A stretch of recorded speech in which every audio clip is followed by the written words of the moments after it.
Let's talk a little bit about keyframes. We played with keyframes when we did audio, right? When we made a volume change over time, we had the volume of the music dip down, or when we made part of a video clip louder or quieter, we used keyframes to do that. A keyframe is a reference for a change in any particular value that happens over time. So I like to think of it as giving directions, right? From my house to the market, you take a left out of the driveway, you drive down until you hit YLI, you take a right on YLI, you drive about 3 blocks, you take a left, and the Times is right there. I don't have to tell somebody every every instant along the way, but I have to tell them moments, right? Driveway left, YLI right, 3 blocks left. I don't have to tell them in between there, put your foot on the gas pedal, watch out for oncoming traffic, whatever. They figure out what to do in between. So the same thing with keyframes. I tell the computer at this moment, I want this value to be such, but by the time you get to this moment, I want the value to have changed to something else. So let's take a look at how this might practically work. So here on our famous coffee project, you can see that I've applied a little bit of B-roll to the moment where Scott is talking about the holes in the filter. As you may be able to see, it's got very fine holes. So we can really use a... And that works, that's fine, but I want to do something fancier. What I want is, instead of it being on the full screen, I want to make it a small picture-in-picture up in the corner. But not only that, I want it to start so small that it can't be seen. I want it to grow, hang out for a little while, and then shrink to go away. So let's take a look at how this is going to play out. Now, in order to make those changes, I need to turn on my inspector window. And everything that I play with is going to be in this transform category. For the thing I described, all I need to worry about is my position and my zoom. Here, just to the right of these, you see these little white diamonds. These indicate keyframes. Nothing's been done yet, so they're all sort of this neutral gray. I need to pay attention to these settings here in the inspector, but I also need to pay very careful attention to where my playhead is on the timeline. And of course, I need to click and make sure that my proper clip is selected. So just to get a feel for what I want it to be like, I'm going to go ahead and play with my zoom values here. I'm probably going to want it to be somewhere around, I don't know, 40% maybe. And then I want to scooch it over into the corner, my X and my Y. All right. So right now I've just got a lovely picture. You may be able to see it's got very fine holes. So the animation I need to add using keyframes is bringing it in and out. So what I'm going to do is I'm going to change the zoom value over time. So for the first, how long is this clip? To see, it's got very fine holes. 2003. I'm going to make this clip a little bit longer. Oops, there's nothing to stretch on that end. All right, that's about as long as I can make it. I'll start it a little bit earlier here. Okay. So what I want is to spend about a second with it zooming in. I want it to stay on the screen for about that long, and then I want it to zoom back out at the end. Okay. So I'm going to do this in a chronological fashion, although it's not the only or even the most efficient way to do it. So I'm going to go back, to the beginning of my clip here, make sure that it's selected. Now I'm going to come here and zoom it down to 0 so that it can't be seen. And then I'm going to click this little diamond to turn on the keyframes. And you'll see that it's changed to red, both beside the zoom and up here beside the transform. It now tells me that keyframes are active. Something else has changed. I have 2 new icons on the clip itself. This right-hand one, if I turn it on, will open up a little space underneath that shows me where the keyframes are in terms of length. So I can see that I have transformation keyframes, and there's only one. If I click that little arrow to the right of transformation, and it's kind of hard to see, but to the right of transform, there's an arrow there. And it will actually show me the values. So I have a key point for zoom X and a key point for zoom Y. Sorry, keyframe for zoom X and a keyframe for zoom Y. Because they're linked together, that's fine. It doesn't make any difference to me. This other one that looks like a wave, let me turn that off, gives you what they call a spline editor. We're not going to talk about that in this video, but I just wanted to point out because it's right there and we're clicking on stuff, you might click on it accidentally. So I'll turn that back off. Okay, so I want this to play for about a second. Cartridge here, and And by the time the playhead gets here, I want my video to have grown so that I can see it fully. So with my playhead in the right spot, I'm just going to come here and work on my zoom control and start to move it up. And you'll see that the moment I change it, a new keyframe appears automatically. Since there's one keyframe on there already, as soon as I touch the value again, a new keyframe is going to be made. All right, and I am going to grow this up to about, I'll just eyeball it, to about that big. So that's 41%. So you can see that I've got a new red dot here in the inspector window. And this little left-hand arrow, I can now jump backwards to the keyframe before by clicking on that little left-hand arrow, or to the keyframe after by clicking on the little right-hand arrow. And you can see the playhead jumping around. So here are my two keyframes down here. So let's watch what happens if I play this. Cartridge here, and you may be able. So you saw it grow in. Now I want it to stay there until we get to about this point in the clip. So I'm just going to move my playhead down here. And then I'm going to make a new keyframe by coming over here to the zoom and clicking it once. Click the keyframe button. It put a new keyframe there on the timeline. So from this first keyframe to the second keyframe, the zoom is changing. From the second keyframe to this third keyframe, the zoom is not changing. And then I'm going to move my playhead to the very end of the clip. And now I'm going to take my zoom back down to 0. And it will make its new keyframe there. So as I play this, between this first spot and this second spot, let me zoom in on those a little bit more.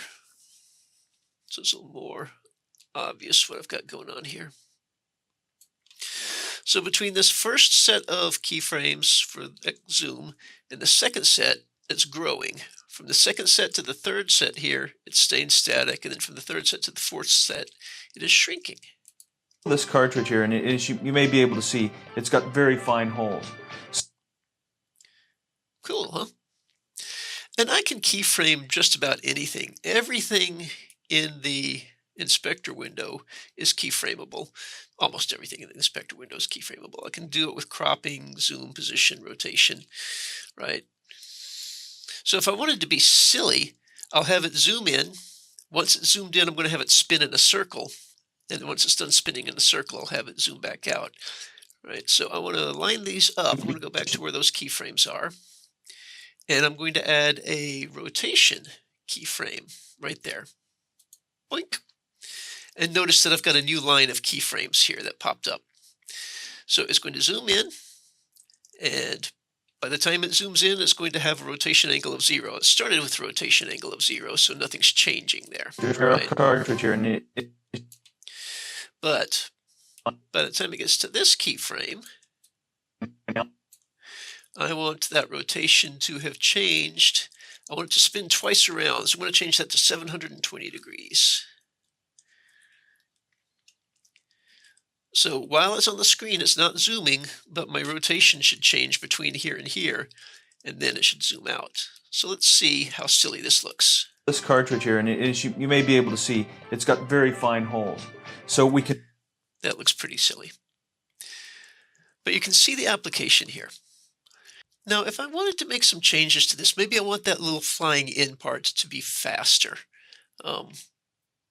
The easy way to do that is down here on the timeline. Again, I'll make sure that I have clicked this little diamond icon, which will show me my keyframes. And then, because I've got more than one attribute keyframed, right, I've done the zoom and the position and the rotation, I'm going to go ahead and click this little arrow to expand all of the transform functions. So now I can see my zoom keyframes and my rotation keyframes. I want the zoom to happen a little bit more quickly, both at the beginning and the end. So what I need to do, right, the second keyframe here controls when it has finished zooming, right? This one at the very beginning of the clip is 0%. This one here is, what was it, 41%? I just want that to happen sooner. So I'm going to click and drag that keyframe and slide it earlier. And notice that the Y zoom came along with it. That's because I have these linked up here in the inspector, and that's fine. And I'm going to do the same thing at the end. I'm going to make it happen faster, so I want to take this set of keyframes and move them closer to the end of the clip. So my zoom in and my zoom out should be much more abrupt now. And you'll notice there'll be a little bit of a lag. It'll zoom in, there'll be a slight pause, it'll spin, there'll be a slight pause, and then it'll zoom out. Fill this cartridge here, and as you may be able to see, it's got very fine holes. So in terms of changing the timing, it's as simple as just finding the right keyframe and sliding it around. I can still go back in here and add keyframes if I wanted to, if the movement wasn't complex enough for me. Maybe I wanted to add a heartbeat to it or something. So right here in the middle, I want to have it, as it's zooming, I want to have it, just pulse a little bit bigger. So I'm going to come just a little bit left of center here. I'm going to add a new keyframe to the zoom. I'm going to come a little bit right of center here. Add a little keyframe to the zoom. So right now I haven't changed anything.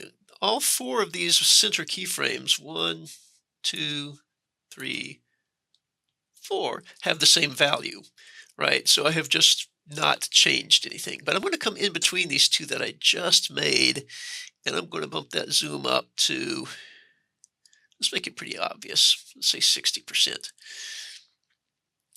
So there, in this little sequence of 3 here, suddenly it's going to get bigger and smaller, and this will happen while it's rotating. This cartridge here, and as you may be able to see, it's got very fine holes.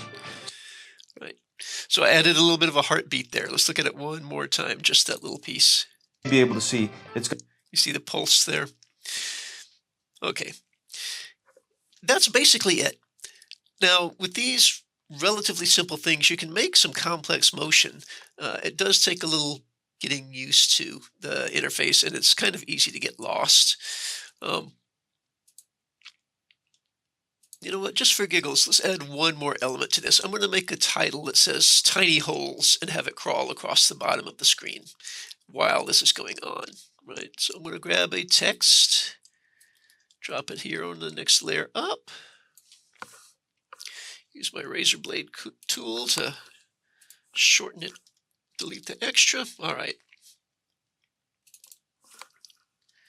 Tiny holes is what we want our text to say. And we're going to go to some nice boring font that's easy to read. Scroll down here just a little bit and give it a black outline. All right. And then using my Y value, I'm going to slide that down to the bottom of the screen. All right, so again, I want to have this thing roll across the bottom of the screen. And let's do it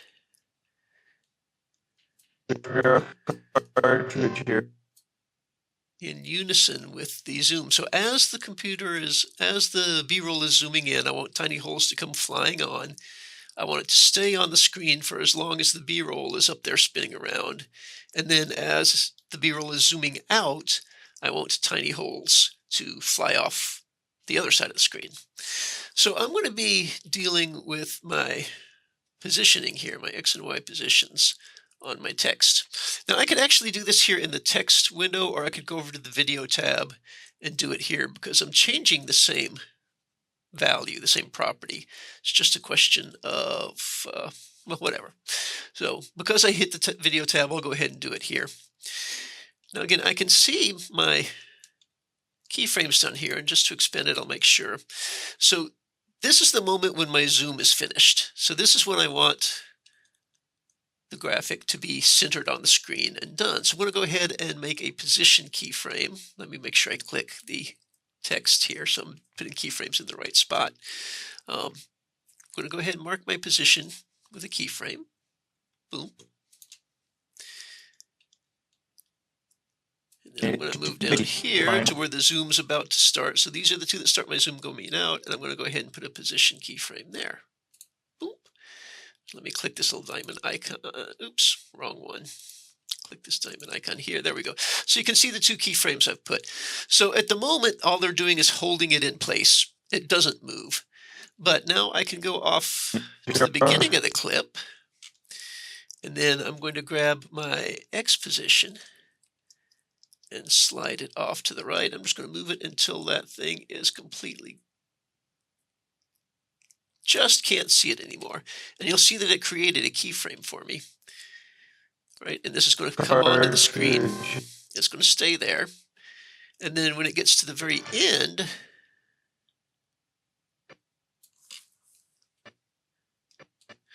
I want it to have slid off the other side of the screen.